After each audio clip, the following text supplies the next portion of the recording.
Il y a 4 ans, jour pour jour, je recevais le témoignage d'un homme qui me mentionnait qu'il avait été obligé de changer la couche de sa mère dans un CHSLD parce que le règlement de la santé publique, c'était de ne pas changer les couches à cause de la grippe chinoise, c'était trop dangereux. Il fallait mettre des couches pleines, une par-dessus l'autre. Ouais, et il y a des préposés qui suivaient ce règlement-là. Donc, il avait été obligé de changer la couche à sa mère et il y en avait 3 à enlever qui étaient pleines. Posez-vous la question, est-ce que c'est vraiment le gouvernement le problème? Est-ce que c'est vraiment les gestionnaires le problème?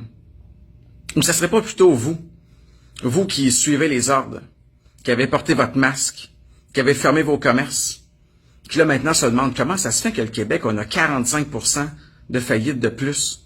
Comment ça se fait qu'on est l'endroit en Amérique du Nord qui a le plus de faillites? Puis bizarrement, on est l'endroit qui met le plus de mesures.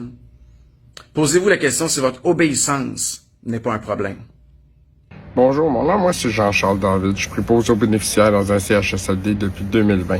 Je me suis inscrit au programme que le gouvernement avait lancé à l'époque de la COVID pour remplir les CHSLD de personnel. Là, on avait formé 10 000 préposés aux bénéficiaires. À ce jour, aujourd'hui, en juillet 2024, j'occupe toujours ces fonctions. En 2022, j'ai été élu aussi à l'exécutif syndical de mon établissement. Je fais partie d'une équipe de 4 qui représente plus de 400 employés. Donc, puis là, ce que je veux faire, c'est discuter du vidéo de M. Danny Dufault qui a été porté à mon attention, parce qu'il dit des choses qui n'ont pas de sens, là.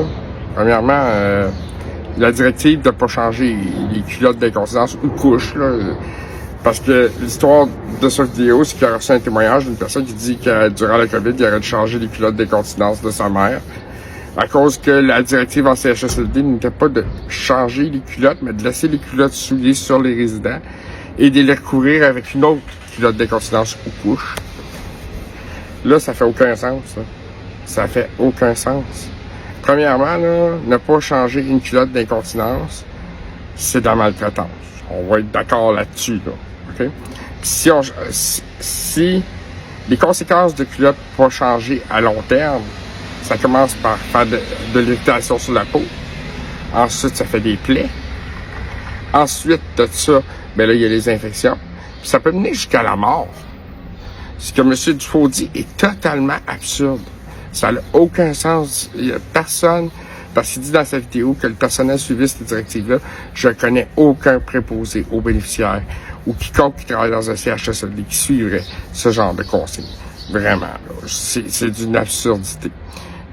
L'autre chose farfelue, puis ça, c'est la chose qui fait plus rire, c'est que M. Dufault dit que la directive était de mettre une couche propre par-dessus une couche souillée.